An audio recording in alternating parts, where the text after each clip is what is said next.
The House That Will Not Stand at Invictus Theater Company is a compelling exposé of racism and misogyny, representing several vertebrae in the backbone of our country. These are fundamental defects baked into the DNA of the nation, with repercussions passed forward through generations. This is Reno Lovison, executive producer at ChicagoBroadcastingNetwork.com, reminding you to please like, share, or comment if you enjoy our content. Also, consider subscribing at our website, YouTube, or wherever you prefer to listen to podcasts to be alerted when new content is added. Taking place in New Orleans around 1813, the dialogue by playwright Marcus Gardley skillfully explains that Napoleon has recently sold the Louisiana Territory to the United States, and with statehood, the status of many free people of color and those of mixed race heritage is going to change. Previous Spanish and French colonial laws were more liberal in regard to property rights, inheritance, and manumission, all topics explored within this powerful production. At the center of the action is the family matriarch Beatrice Albin, played by Britt Edwards, the mixed-race placée, or concubine of the now-deceased white patriarch Lazare, played by Ron Quaid, who's lying in repose center stage on the dining room table.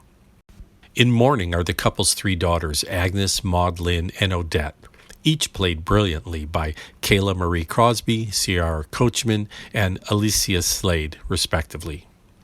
There is also the troubled sister of Beatrice, Marie Josephine, played by Jamise Gilbert, and the matriarch's visiting frenemy, Madame Leveuve, played by Sandra Adjumani.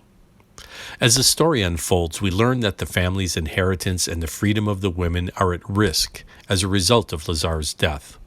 The fear of slavery and actual loss of freedom aside, the young ladies yearn for more independence from their demanding and overbearing mother, eventually conspiring to sneak away one evening to the upcoming ball where they might have the opportunity to meet a wealthy white man and effect a placage relationship that would provide for their future. In the midst of their scheming, Agnes, who is burning to find love, suggests that she'll have the best chance of success because she's lighter-skinned and therefore more desirable. The beating heart at the core of the tale is the black slave woman Makeda, housekeeper, nanny, and confidant to all, played by Shanice Brown. Makeda is practiced in voodoo but declares she only uses it for good and does not partake in the dark arts. All of Makeda's actions are focused on eventually obtaining freedom for herself as she performs a number of small favors to earn the money she will eventually need. This is one of those rare theatrical performances where the entire cast is equally matched, each actor exhibiting the very highest level of skill and maturity. Shout out to casting director Becca Holloway, who obviously has an eye for talent. To mention the performance of one actor over another is to do each a disservice, though Edwards as Beatrice has the last word in a short, powerful, energetically delivered summation monologue. Those familiar with my reviews might have noticed that I'm quick to fault directors for many of a production's shortcomings. But in this case, I offer full compliments to Aaron Reese Bozeman for pulling together one of the best ensembles I've seen in recent years. This is an unusually lengthy production in excess of 2 hours, but it runs like a well-oiled machine.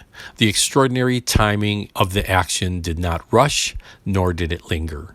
The pacing felt like a symphony, partly due to the melodic cadence of the Creole accents, aided by dialect coach Susan Gosdick, while Ronald McDowell, as Man with the Bambula, contributes periodic complex background rhythms from offstage, reminiscent of not-too-distant African drums. The stagecraft was exceptional, including the blocking and delivery of each performance on the substantially imposing set designed by Kevin Rolfs. This was augmented by the atmospheric lighting of Levi Wilkins, including a substantial number of candles and lanterns that kept us solidly rooted in the time period, as did the costumes of Terry Devine, with hair and makeup by Ruben Eccles. Bozeman's steady hand, leadership, and vision are obvious throughout the production. There can be a tendency among some theatergoers to feel that off-loop productions are not equal to their larger downtown cousins.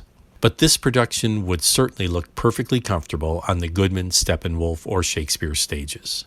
As a final personal note, I happened to have visited New Orleans a few weeks ago, and in fact had partaken in a walking tour of the city's history. So I was really feeling the vibe and particularly enjoyed seeing many of the historical references I recently learned played out in context. This story indeed deals with some dramatic and weighty subjects, but the script by Gardley is not overbearing. If you're interested in seeing an enlightening historic drama well performed, don't miss this. The House That Will Not Stand is at Invictus Theater Company of Chicago, 3014 West Irving Park Road, Chicago, and plays through December 14th, 2025.